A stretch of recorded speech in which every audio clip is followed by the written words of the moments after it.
मित्रों नमस्कार, स्वागत है आपका YouTube channel doctor Pawan Jaiswal में। आप सभी को मालूम है कि यूनियन बजट 2025 ऑलरेडी आ चुका है और इस यूनियन बजट में कुछ फ़ायदे भी हैं और फ़ायदे ज़्यादा है, नुकसान कम है। लेकिन जो इस यूनियन बजट का जो इंटीग्रल पार्ट है वो है फाइनेंस बिल, जिसमें कि इनकम टैक्स के मैटर्स को डील किया जाता है। इनकम टैक्स में क्या सुविधाएं आमतौर पर करदाताओं को मिलने वाली हैं, इसके बारे में एट लेंथ डिस्कस किया जाता है और फिर यही फाइनेंस बिल बाद में फाइनेंस एक्ट बन जाता है माननीय राष्ट्रपति महोदय का साइन होने के बाद। तो आइए आज हमारे बीच टैक्स के wizard, tax wizard Ajit Kumar ji भी, एडवोकेट अजीत कुमार जी भी बैठे हुए हैं। तो जैसा कि आप जानते हैं कि इसके पहले भी इन्होंने कई बार हमारे इंटरव्यू इसी चैनल पे लिए हैं। आज मैंने अजीत जी को स्पेसिफिकली इसीलिए बुलाया है कि अजीत जी इस एक्ट को पढ़ने के बाद, इस एक्ट फाइनेंस बिल को पढ़ने के बाद, इस फाइनेंस बिल में जो भी प्रोबेबली जितने क्वेश्चन बन सकते हैं जो डायरेक्टली प्रोफेशनल्स को, बिजनेसमैन को और एक कॉमन मैन को और सैलरीड को हिट कर सकते हैं, उसके बारे में आपके कुछ प्रश्न हैं और उन प्रश्नों का मैं पूरा उत्तर देने का प्रयास करूंगा। तो अजीत जी, आपका स्वागत है हमारे यूट्यूब चैनल पे। और आज आपका जो दर्जा है वो गुरु का दर्जा है और उसी दर्जे से आप हमसे प्रश्न पूछिए, क्योंकि बड़े मीमांसा करने के बाद, काफी कुछ खोजने बिदोलने के बाद इस एक्ट को काफी कई जगहों पे मैंने कुरेद के देखा है कि इस एक्ट जो फाइनेंस बिल है, जो इनकम टैक्स एक्ट में जो अमेंडमेंट इस फाइनेंस बिल के थ्रू किए गए हैं, इसमें क्या नुकसान हो सकते हैं, क्या फायदे हो सकते हैं, और मैं आपको देता हूँ। डॉक्टर, सबसे पहले तो नमस्कार मैं दर्शकों को, और डॉक्टर साहब का धन्यवाद मुझे अवसर प्रदान करने के लिए कि मैं नए टैक्स बजट पे डॉक्टर साहब से डिस्कस कर सकूं और हमारा जो जनमानस जानना चाहता है कि इसमें नया क्या है आम आदमी के लिए या बिजनेसमैन के लिए, वो डॉक्टर साहब हमको आज बताएंगे। डॉक्टर साहब, तो सबसे पहले मेरा आपसे सवाल ये कि जैसे कहा था कि जनता का आम बजट है ये, तो सरकार ने जैसे एक दिया कि 12 लाख तक अब कोई टैक्स नहीं है, तो सर ये थोड़ा इस पर प्रकाश डालिए कि 12 लाख तक सीमित है कि ऐसे ज्यादा की भी छूट है सर?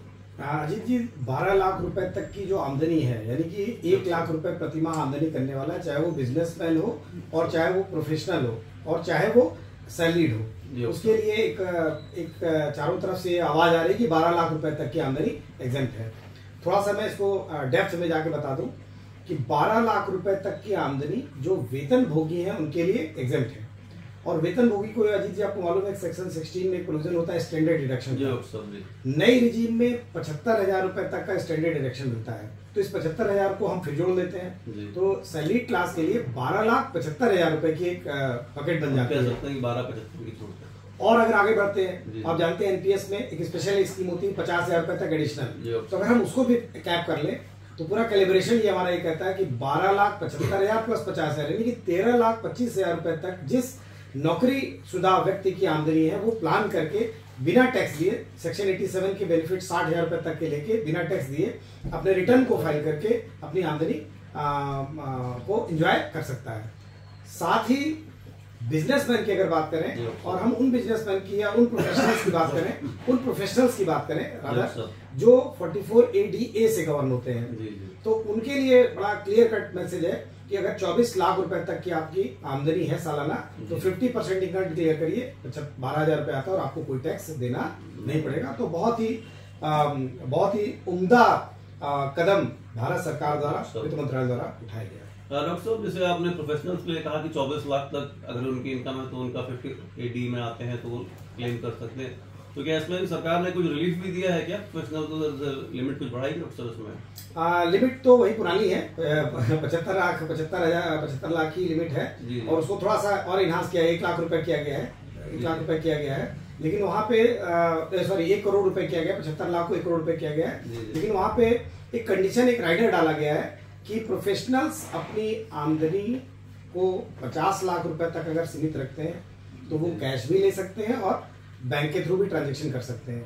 लेकिन 50 लाख रुपए से ऊपर अगर 75 लाख या 1 करोड़ पे आते हैं तो वहां पे उनके लिए थोड़ा सा लिमिटेशन है कि उन्हें बैंकिंग जो है 95% सुनिश्चित करनी पड़ेगी, यानी कि जो आगम होगा और जो व्यय होगा ये 95% तक उनको सीमित रखना पड़ेगा बैंकिंग की तरफ, 5% की छूट वहां पे दी जाएगी। डॉक्टर साहब, इसमें एक बजट में हमने देखा एक चीज, अपडेटेड रिटर्न सरकार ने पिछले साल एसएससी को रिलीफ दिया था कि आप 2 साल छूट जाता है तो आप कर सकते हैं उसको, जबकि सरकार ने इसको बढ़ा के 4 साल कर दिया है। तो लेकिन सर उसमें इंटरेस्ट का क्लॉज लगाए, पेनाल्टी का क्लॉज पहले 25 और 50 था 2 सालों में, अब वो उन्होंने 25, 50, 60, 70 कर दिया है सर।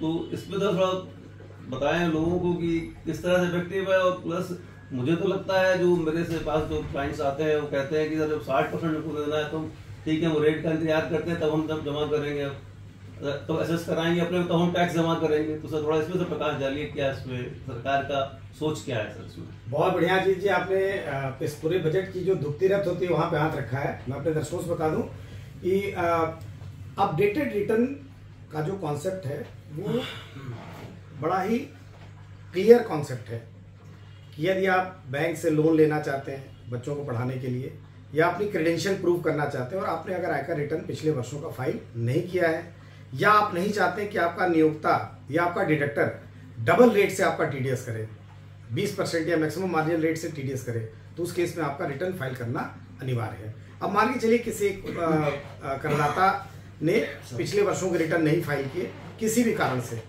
तो अब ऐसे में जो आयकर डिपार्टमेंट है उसको ऐसे रीड करता है कि आपने रिटर्न फाइल करने में चूक की, लेकिन डिपार्टमेंट की नज़रों में जब तक आपने रिटर्न नहीं फाइल किया है तब तक यह माना जाएगा आपने अपनी रिटर्न इनकम जो रिटर्न नहीं की है वो विभाग को डिस्क्लोज नहीं की।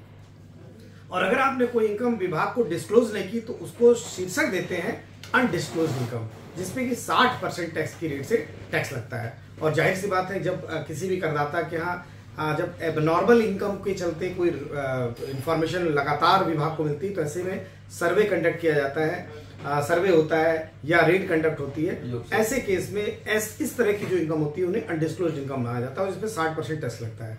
अब मैं जो अजीत जी ने बड़ा अच्छा प्रश्न किया है कि जो रिवाइज जो अपडेटेड रिटर्न है, अपडेटेड रिटर्न का कॉन्सेप्ट ये कि जो वर्ष हमारा चल रहा है जहाँ पे 31 दिसंबर के बाद विंडो क्लोज हो गई, उसके ठीक पहले वर्ष का हम रिटर्न फाइल कर सकते हैं। कैसे फाइल कर सकते हैं, अपडेट कर सकते हैं कि हमें विभाग ने कोई धारा 142 या 148-47 में कोई हमारे खिलाफ कार्रवाई न की हो, इनिशिएट न की हो, हम स्यू मोटो, अभी विभाग का हमें कोई पैगाम नहीं आया है, हम स्यू मोटो हम चाहते हैं कि हमारी जो इनकम है वो डिस्क्लोज हो जाए।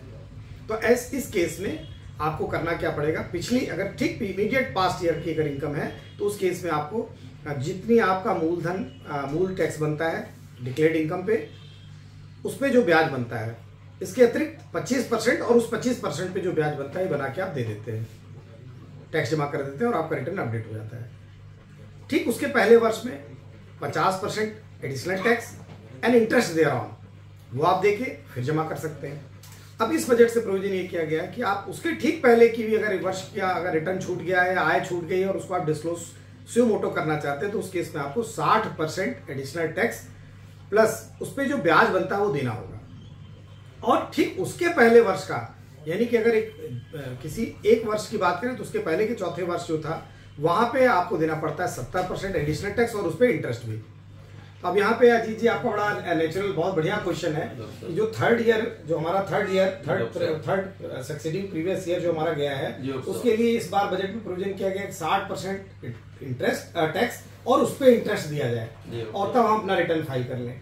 और जाहिर सी बात है कि जैसा हम आप सब जानते हैं कि एक्ट में ही सन 2016 में जब डीमोनेटाइजेशन आया था तो उसमें कुछ अमेंडमेंट किए गए थे उस समय की गवर्नमेंट ने, और अमेंडमेंट करके बोल दिया था कि undisclosed income should be tax at the rate of 60%। तो जब हम 60% बिना ब्याज के अनडिस्क्लोज्ड इनकम पे हम टैक्स दे दे रहे हैं तो ये प्रोविजन थोड़ा सा कहीं ना कहीं कंफ्यूज करने वाला है एसएससी को। वैसे तो करदाता तो जो सच्चे और देश के प्रति जिनका अपना एक अलग ही वो सद्भाव है वो तो अपना रिटर्न फाइल कर देंगे अगर छूटा हुआ रिटर्न है, लेकिन अगर कायदे से देखा जाए तो यहाँ पे वो व्यक्ति जो आयकर विभाग द्वारा पकड़ा गया वो फायदे में रहा और जो व्यक्ति स्वयं कंप्लायंस किया जी वो फिर ज्यादा टैक्स देगा। लेकिन फिर भी मेरा ये कहना है कि इसमें सीबीडीटी को, अगर ये आवाज हमारा इंटरव्यू पहुंच रहा है तो सीबीडीटी को इस प्रोविजन को फिर से कहीं न कहीं डाइल्यूट करने की आवश्यकता है। एक्चुअल में सीबीडीटी यहाँ पे अगर इतना भी कर दे कि जो थर्ड ईयर का रिटर्न अगर अपडेट हो रहा है तो वहां पे सिर्फ 60% टैक्स एडिशनल टैक्स लगेगा, मूलधन का ब्याज नहीं लगेगा।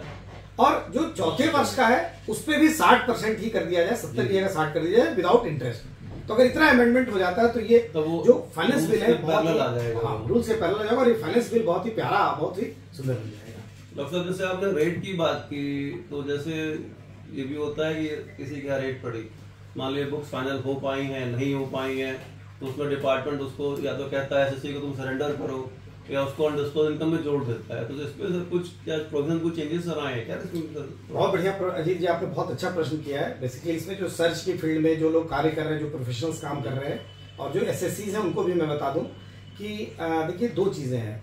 सर्च किसी एक स्पेसिफिक डेट पे नहीं कंडक्ट किया जाता है। ये डिपार्टमेंट के पास जो ऑनगोइंग इंफॉर्मेशन आती है, जिससे ये बिल्कुल पुख्ता सबूत हो जाता है कि किसी भी प्रकार से करदाता ने मेजर इनकम अपनी छिपाने की कोशिश की है, डिस्क्लोज नहीं करना चाहता, जबकि वित्त मंत्रालय के पास पुख्ता सबूत है कि इनकी इतनी आमदनी है। उस केस में जब भी उनकी मशीनरी तैयार हो जाती है तो अपना date, time management, money management वगैरह करने के बाद फिर वो सर्च करते हैं।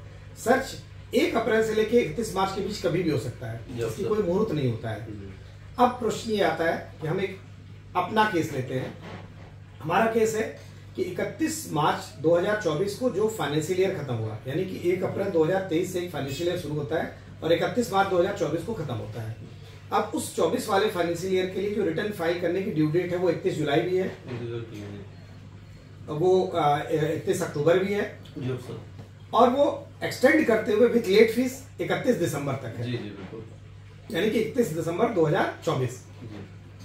31 दिसंबर 2024 के बाद भी उसके पास अपडेट करने के हथियार हैं, ऑप्शंस हैं। तो अब यहाँ हम 2 एग्जाम्पल लेते हैं अजीत जी, जिससे कि हमारे सारे दर्शकों को बिल्कुल मसौदा क्लियर हो जाएगा। एक हम ये लेते हैं कि मेरा जो फाइनेंशियल ईयर 31 मार्च 2024 को खत्म हो रहा है, उसके लिए हमारी बुक्स तैयार हैं, ऑडिट हो चुका है, बिल्स, वाउचर्स सब कुछ हैं, और हमारा जो अकाउंट है हमारे प्रोप्राइटर द्वारा, पार्टनर्स द्वारा या कंपनी के डायरेक्टर्स द्वारा एडॉप्ट किया जा चुका है, लेकिन रिटर्न फाइल नहीं हुआ है। Due to any reason return नहीं फाइल हो पाया। अब आप देखिए इसमें 2 डेट्स हम लेते हैं। 31 मार्च 2024 के लिए एक डेट हम ले लेते हैं 15 अगस्त, कि 15 अगस्त को किसी व्यापारी या किसी जगह पे रेट पड़ी, और एक डेट ले लेते हैं हम 15 जनवरी 2025 कि 15 जनवरी को डेट पड़ी।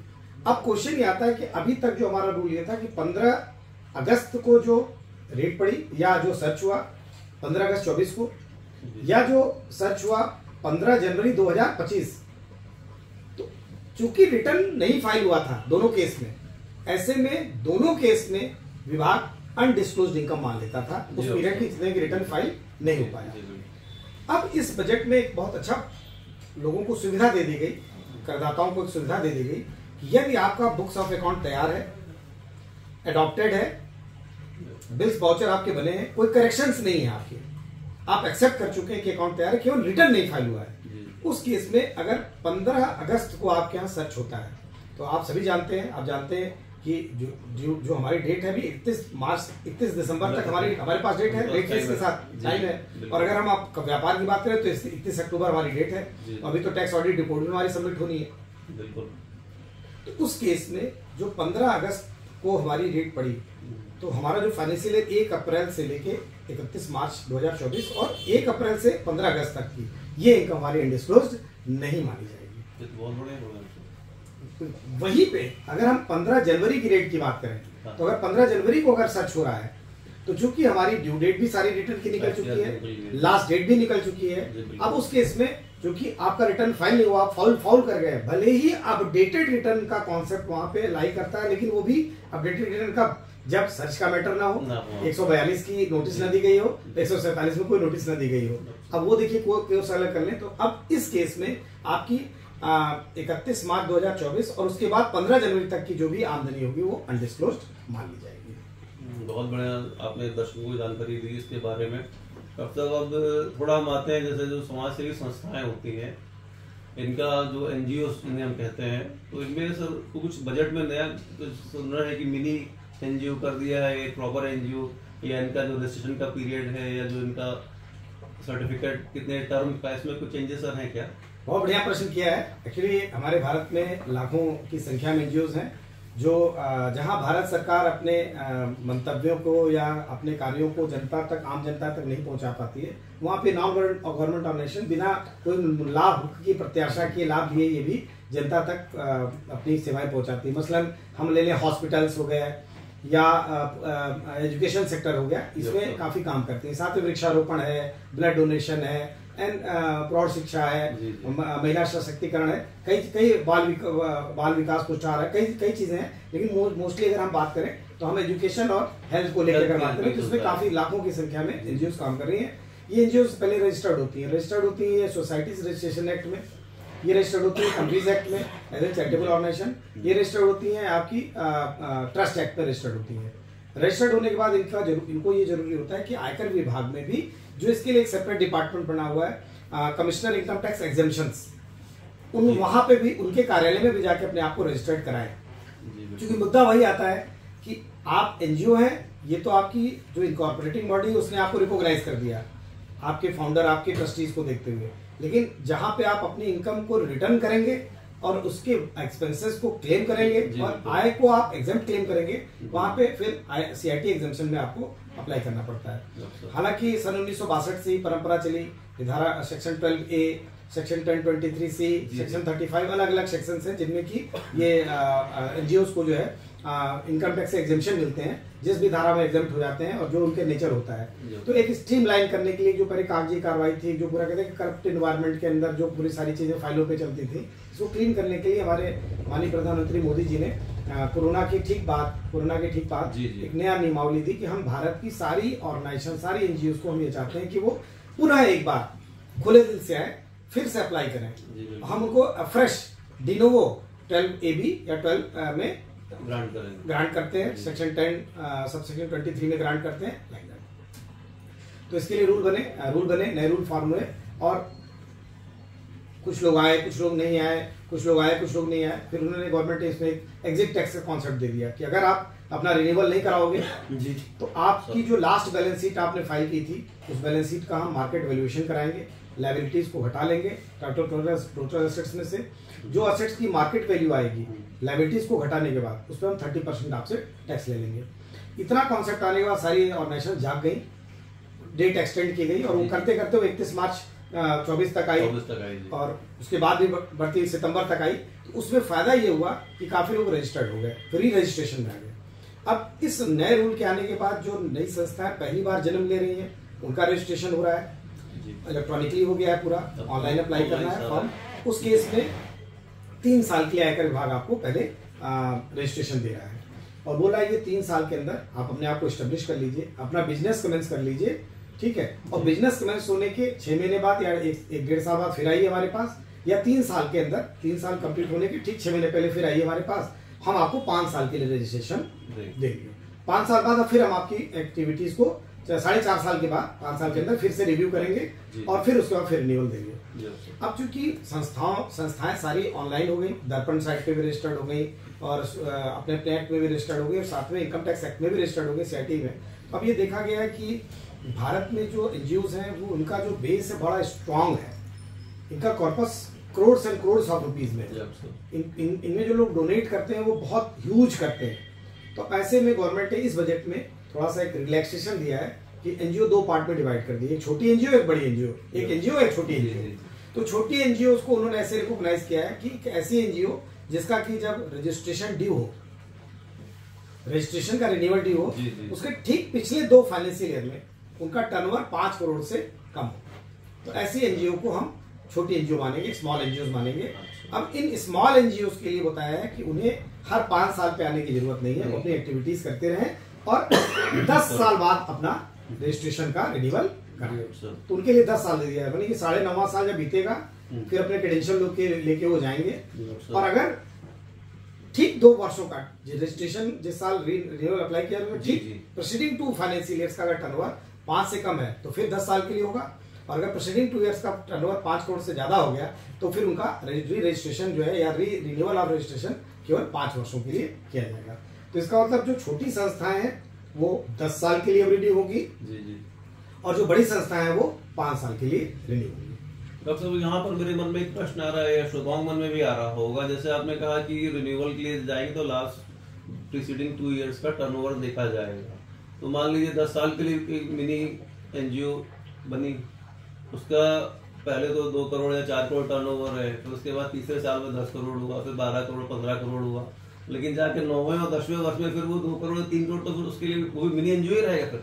अजीत जी, आपने बहुत अच्छी चीज पकड़ी, यहाँ पे बहुत अच्छा विश्लेषण पकड़ा है। ये भी बात मैं सीबीडीटी के समक्ष लाना चाहता हूँ कि ये डिफिनीशन एक एम्बिग्यूटी क्रिएट करती है, एनॉमली क्रिएट करती है कि जब हम रजिस्ट्रेशन के रिन्यूअल के लिए जाते हैं 4.5 वर्ष के बाद पहुंचते हैं, क्योंकि 5वें वर्ष के अंदर ही हमें अप्लाई कर देना है, 5वें वर्ष बाद फिर अगला, तो ये जो पिछले 2 सालों का टर्नओवर है, क्राइटेरिया वहां का दे दिया है। उसके पहले के क्राइटेरिया में थोड़ा सा साइलेंट है जो हमारा फाइनेंस बिल है, इसमें कुछ स्पष्टीकरण मांगता है। तो मैं जो नियम बनाने वाले, जो अनुसंधान करने वाले जो वित्त मंत्रालय के जो अधिकारी, उनसे अनुरोध करूंगा कि इस प्रोविजन पे फिर से एक बार विचार करें कि जो बड़ा टर्नओवर करके आ गया है पिछले 3 सालों में, 2 सालों में जो 5 से कम करके है, वो छोटी ऑर्गेनाइजेशन मानी जा रही है। ये इसमें कुछ अलग तरीके का इंटरप्रिटेशन होना चाहिए, और मेरे ख्याल से लिखने वाले की मंशा तो क्लियर रही होगी, लेकिन लिख कुछ उठा है।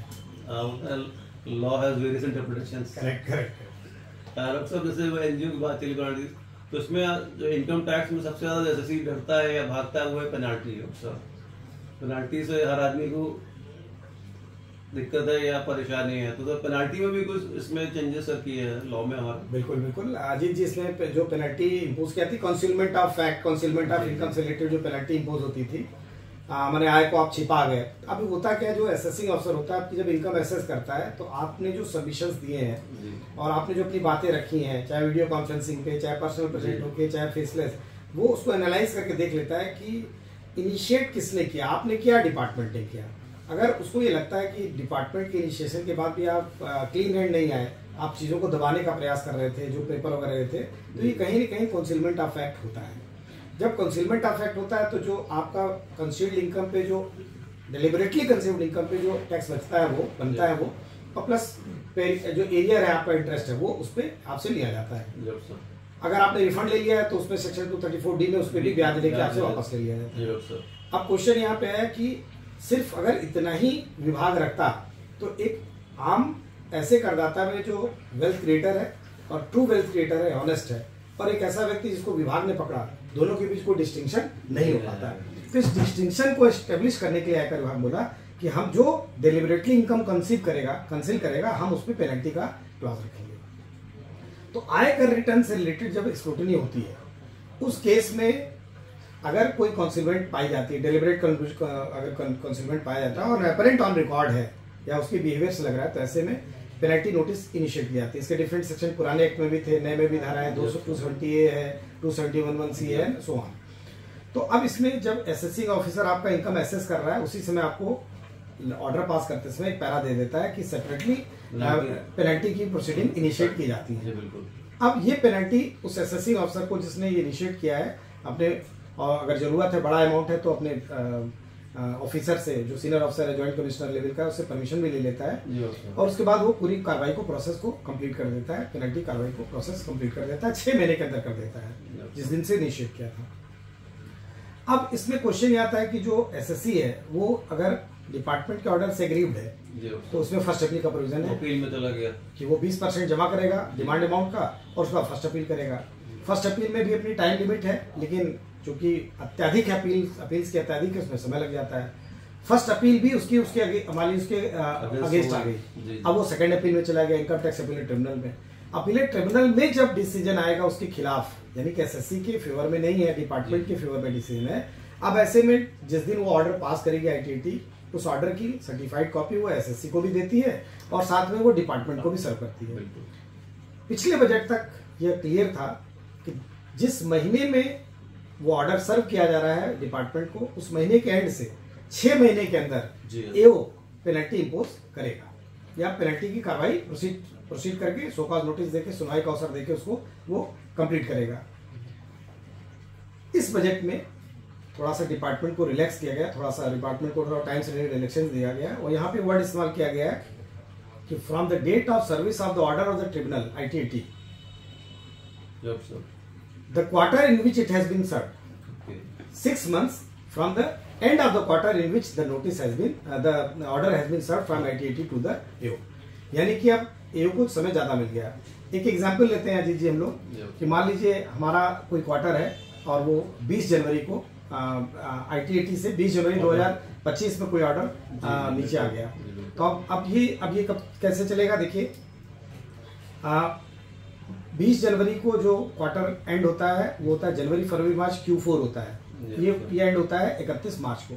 तो 31 मार्च से 6 महीना यानी कि 30 सितंबर यहाँ पे डिस्पोजल की डेट होगी। और अगर पहले कानून की बात करें, पहले के कानून की बात करें तो वहां पे 20 जनवरी का मतलब हो गया 31 जनवरी from the end of the month, और 6 महीना तो वहां पे 2 महीना कम हो जाता है, तो आ जाता है फरवरी मार्च अप्रैल मई जून जुलाई तक करना है। अब यहाँ पे फिर मैं यही बोल रहा हूँ कि CBDT ने इस चीज को क्लियर नहीं किया है, क्लियर करना पड़ेगा कि अब जो नोटिस इशू हो रही हैं या जो पुरानी नोटिस जो इशू हो चुकी हैं, जो 6 महीने के गैप पे आ रहा है मामला, इसमें कौन सा रूल लाई होगा, यानी कि इस बजट के date with effect from this budget जो ऑर्डर सर्व होंगे वो, या जो बीच में भी सर्व हो चुके हैं वो पहले से किससे गवर्न होगा, थोड़ा सा इसमें क्लैरिटी रिक्वायर्ड है। बहुत बढ़िया। इसी में एक चीज और आती है, कुछ नॉन फाइनेंशियल पेनल्टीज होती हैं। तो नॉन फाइनेंशियल पेनल्टीज जैसा कि अजीत जी आप जानते होंगे कि हम इनकम में कोई एलिमिनेशन नहीं कर रहे, इनकम में कोई हम छिपाव नहीं कर रहे, हमने कुछ कंप्लायंसेस नहीं किए हैं। जैसे कई रिटर्न होते हैं, TDS के रिटर्न होते हैं, SFTs होते हैं, स्पेसिफाइड 26Q भी होता है, इस तरह से कई चीज कंप्लायंसेस से रिलेटेड चीजें होती हैं जहाँ पे पेनल्टी इम्पोज होती है। जैसे सेक्शन 133(6) में आप नहीं आ रहे हैं, है ना, जवाब नहीं दे रहे, 131A में नहीं आप शामिल हो रहे, तो विभाग को पेनल्टी लगाने का अधिकार होता है। पूरा n नंबर ऑफ क्लॉजेज है, नए एक्ट में भी है, पुराने में भी है, n नंबर ऑफ क्लॉजेज है। अब ये जो नॉन फाइनेंशियल रिलेटेड जनरेटेड जो पेनल्टीज होती है, यहाँ पे क्या होता है, जो AO होता है वो असेसमेंट करता है, और असेसमेंट करने के बाद officer not below the rank of joint commissioner act में जैसा लिखा है, तो उनको रेफर कर देता है कि इस केस में ये केस पेनल्टी योग्य है, और वो चिट्ठी भेज देता है, अपनी फाइल भेज देता है कि मैंने अपना काम कर दिया, इनकम निकाल ली, इतनी टैक्स देना है इनको, पेनल्टी चूंकि इन्होंने डेलिबरेटली किया, जानबूझ के किया, तो अब इसमें पेनल्टी लगने योग्य है, आप इस पे एक्शन लीजिए। एक्ट में एक वर्ड लगा हुआ है action taken, date of action taken. इसमें कई हाई कोर्ट कहती है what is date of action taken means the date when the AO has put his remarks on the file note sheet that this case is fit for penalty to be sent to the immediate boss, joint commissioner, तो वो date actionable date है।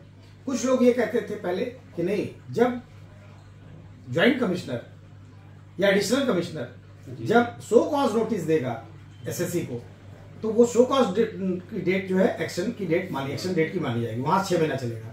इस budget ने clear कर दिया है कि नहीं, the date of action shall be treated as the date on which the penalty proceedings have been initiated by the AO,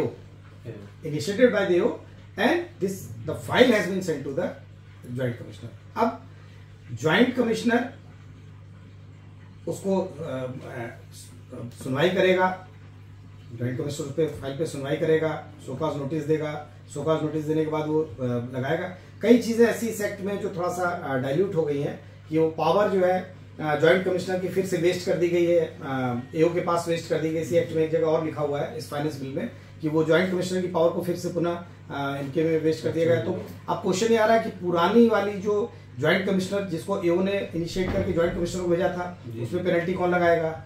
इस रूल के आने के बाद क्या वो सारी फाइल वापस फिर AO के पास आ जाएंगी, AO लगाएगा? थोड़ा थोड़ा दो चीज चेंज हुई, action taken by the AO, penalty to be imposed by joint commissioner और above the rank of the और हिमसेल्फ। तो इस एक्ट में थोड़े से चेंजेस किए गए हैं कि action time of taking action, और दूसरा है jurisdiction of the person of the AO who is imposing the penalty. तो अब जुरिस्डिक्शन वापस किसके पास आ गया है? AO के पास आ गया है। एक चेंज ये किया गया, दूसरा एक्शन पॉइंट। अब इसमें फिर वही एम्बिग्यूटी आ गई है कि SSC कैसे ये समझेगा कि हम हमारी पेनल्टी कौन लगाएगा, AO लगाएगा या फिर थोड़ा सा क्लैरिटी इसमें रिक्वायर्ड है। तो बहुत बढ़िया आपने जो बताया है पेनल्टी के बारे में, एक तरह से जो आपने एक्शन टेकन टाइम बताया, ये डिपार्टमेंट पर ही कसा है मतलब गवर्नमेंट ने कि आप इसको AO जब भेजता है अपने सीनियर को तो इनिशिएट करो वहीं से, ना कि जब JCIT भेजेगा SSC को। बहुत धन्यवाद डॉक्टर साहब। तो एक चीज़ और, जैसे अभी जैसे हमारे बहुत से SSC हमारे पास आते हैं, अपने बच्चों को विदेश पढ़ने को भेजते हैं कुछ शिक्षा के लिए और चीज़ों के लिए, तो उसमें वो जब वो उनको टीसीएस करना होता है, जो पेमेंट करते हैं फीस वहाँ बाहर की, तो इसमें कुछ गाइड करिए हमारे श्रोताओं को कि कुछ इसमें चेंजेस हैं या कुछ बेनिफिट्स हैं एसएससी के लिए। हम अपने दर्शकों को बता दें कि इस बजट में एक प्रोविजन ये दिया गया है कि लिबरलाइज रेमिटेंस स्कीम में जो बच्चों की शिक्षा के लिए पैसा भेजा जाएगा, पहले तो 7 लाख रुपए तक एग्जाम था, उसके 7 लाख रुपए के ऊपर फिर टीसीएस लगता था, ये भी एक एडिशनल बर्डन था। अब इस बार 7 लाख की लिमिट बढ़ा के 10 लाख कर दिया गया है। तो पहले तो 10 लाख रुपए तक कोई टीडीएस नहीं होगा। हालांकि शिक्षा विदेश की बहुत कॉस्टली है, बहुत ज्यादा पैसा लगता है, 10 से भी ऊपर लगता है। ऐसे केस में एक और राइडर प्रोविजन दिया गया है कि अगर आप लोन लेके लिबरलाइज रेमिटेंस स्कीम में फीस भेज रहे हैं तो वहां पे कोई टीसीएस नहीं होगा। तो मैं यहाँ पे अपने दर्शकों को बताना चाहूंगा कि अगर आप नहीं चाहते टीसीएस हो तो लोन लेके फिर भेजिए, या यूं कह सकते हैं कि इस बार सरकार ने ऐसे गार्जियन जिनके पास रिसोर्सेज नहीं है और लोन लेके वो पैसा रेमिट कर रहे हैं तो उनको टीसीएस के मार से बचा लिया। ये तो गवर्नमेंट बहुत अच्छा निर्णय है, मतलब आम आदमी के लिए जो अपने बच्चों को अच्छी शिक्षा देना चाह रहे हैं तरक्की के लिए। डॉक्टर साहब, अब तो पढ़ाई हो गई, बिजनेस हो गया, अब मकान पे आते हैं। डॉक्टर साहब, तो मकान में जो हाउस प्रॉपर्टी के लिए जो क्लॉज एक आया है कि 2 प्रॉपर्टी पर कोई आपको टैक्स नहीं देना, जैसे पहले था उसका ऑक्यूपाइड का कंसेप्ट सर, इसमें तो थोड़ा प्रकाश डालिए कि हमारे श्रोताओं को कि ये 2 हाउस का क्या कंसेप्ट है। बढ़िया अजीत साहब, आपने बहुत अच्छा प्रश्न किया है। जब से ये प्रश्न आया तब से रियल सेक्टर में उछाल आ गया है और हर व्यक्ति ये सोच रहा है कि एक मकान और खरीद लें, सेल्फ ऑक्यूपाइड दिखा दे, भले किराए पे उठाए रहेंगे तो कम से कम उस पर टैक्स नहीं लगेगा, टैक्स प्लानिंग हो जाएगी। जब कभी कोई बिल बनता है या जब कभी कोई एक्ट आता है या जब कोई लेजिस्लेशन पास होता है तो आवश्यकता ये होती है कि जो प्रोफेशनल है उसको पढ़े और इन बिटवीन लाइन रीड करे। बिल्कुल। एक मकान जो कि सेल्फ ऑक्यूपाइड है वो एग्जेम्प्ट हो गया आपका, क्योंकि एक्चुअल में आपका सेल्फ ऑक्यूपाइड मकान है, रहते ही उसमें। अब क्वेश्चन ये आया कि गवर्नमेंट ने यहाँ पे बोला कि आप 2 मकान रखेंगे, या तो आप जिस शहर में नौकरी करते हैं और जिस शहर में रहते हैं, तो जिस शहर में रहते हैं वहाँ परिवार रहता है बेटर एजुकेशन के लिए, और जहाँ नौकरी करते हैं वहाँ बाध्यता है, दोनों जगह एक फ्लैट है आपका, एग्जेम्प्ट हो गया, सेल्फ ऑक्यूपाइड है। या एक ही शहर में 2 मकान रखे हैं, एक में आप रहते हैं, चूंकि दूरी पड़ती है, एक में पेरेंट्स रहते हैं या डिपेंडेंट्स रहते हैं, बच्चे रहते हैं। लेकिन इस क्लॉज में एक जगह लिखा हुआ है कि ये बर्डन ऑफ प्रूफ एसएससी का है, जिसको बताना है कि उसने उस पर्टिकुलर प्रॉपर्टी से कोई बेनिफिट डिराइव नहीं किया। अब अगर आप कैश बेनिफिट डिराइव कर रहे हैं, यानी कि आपने अगर दूसरा मकान किराए पे उठाया ही है और उस पर टीडीएस हो रहा है, जो किराएदार है वो आपसे रसीद मांग के उसकी एचआरए में छूट ले रहा है अपने आपका किराएदार, उस केस में फिर सेल्फ ऑक्यूपाइड नहीं माने जाएगा। तो इस पर्टिकुलर जो इंसर्शन है इसके लिए भी सीबीडीटी से क्लैरिटी की रिक्वायर्ड दरकार है कि सीबीडीटी क्लियर करे कि अगर आप इससे कैश बेनिफिट भी डिराइव कर रहे हैं तो भी आपको इस पे टैक्स नहीं देना है, ऐसा कुछ क्लियर करना पड़ेगा, अन्यथा ये एम्बिग्यूटी बनी रहेगी। तो इसमें कुछ टीडीएस के रेट्स में भी चेंज आए हैं क्या? जी, रेंट को थोड़ा सा लिबरलाइज किया गया है। पहले जो 2,40,000 यानी कि 20,000 रुपए पर मंथ और part of the month rent था जिसपे टीडीएस होता था, उसको बढ़ा के 50 रुपए पर मंथ और पार्ट ऑफ द मंथ कर दिया गया। मतलब कुल मिला के सालाना 6 लाख रुपए तक अगर किराएदार से आप रेंट आप पा रहे हैं, यानी टेनेंट से रेंट अगर आप पा रहे हैं 6 लाख रुपए तक, वैसे में किराएदार को टीडीएस करने की आवश्यकता नहीं है। ध्यान रखिए, अगर बिजनेसमैन किराएदार है आपका तो उस केस में मैं बिजनेसमैन को हमेशा इस बात की सलाह दूंगा, क्योंकि आपकी डिफरेंट यूनिट्स डिफरेंट जगहों पे किराए पे होंगी, डिफरेंट शहरों में होगी, तो आपकी थ्रेशोल्ड फिर छोटी हो जाती है। आप 6 लाख के चक्कर में नहीं पड़ेंगे, आप टीडीएस करके ही अपने एम्प्लॉयर को, अपने लैंडलॉर्ड को पेमेंट करेंगे। हाँ, 2,40,000 से बढ़ाकर इसको 6 लाख रुपए कर दिया गया। धन्यवाद सब। अब इतनी सारी जानकारी आपने दी, तो कंक्लूड करने से पहले मैं मतलब जैसे कहते नहीं कि सबसे लास्ट में हमारे सीनियर सिटीजन आते हैं। जी जी जी जी। तो बुजुर्गों के लिए सर क्या है इस बजट में? सर बुजुर्गों के लिए बहुत कुछ है इस बजट में और बहुत कुछ नहीं भी है। तो पहले मैं क्या है ये बता देता हूँ। जानते हैं जो रिटायर्ड होते हैं उनकी जो ब्रेड विनिंग होती है, जो ब्रेड अर्निंग होती है, उनके ब्याज से ज्यादा होती है, क्योंकि जितनी पेंशन बनती है, जितनी फोरगो हो जाती है सैलरी, वो इंटरेस्ट के रूप में उनको मिलता है। तो इस बार गवर्नमेंट ने बड़ा अच्छा किया है कि 1 लाख रुपए तक अगर ब्याज मिल रहा है उनको, चाहे डिफरेंट बैंकों से और पोस्ट ऑफिस से अकाउंट से ब्याज मिल रहा है, उसको उन्होंने बोल दिया है कि इस पे हम कोई टीडीएस नहीं करेंगे। देखिए टैक्स नहीं लेंगे नहीं बोला है, टीडीएस नहीं करेंगे, यानी कि पहला स्ट्रोक नहीं लगाएंगे टीडीएस का, यानी कि बैंक विदहोल्ड नहीं करेगा 10% आपका, 10 रुपए आपका विदहोल्ड नहीं करेगा, 10% विदहोल्ड नहीं करेगा, आपको आपके पॉकेट में पूरा बैंक छोड़ देगा। अब आपको कोशिश ये करनी कि आपका वो 1 लाख रुपए जो है जोड़ के आपकी इनकम 12 लाख रुपए से ऊपर ना हो। अब जब सीनियर सिटीजन है, अगर वो 1 लाख रुपए से ज्यादा ब्याज मिल रहा है तो उस पर टीडीएस हो जाएगा, विदहोल्ड कर लेगी टैक्स, विदहोल्ड कर लेगी टैक्स। लेकिन अगर आपकी इनकम 12 लाख रुपए से कम है, इस 1 लाख रुपए से ज्यादा को जोड़कर भी, तो वहां पे आप रिटर्न फाइल करके तो अपना जो विदहोल्ड जो इंटरेस्ट पे जो टीडीएस होगा उसको आप रिफंड लेंगे।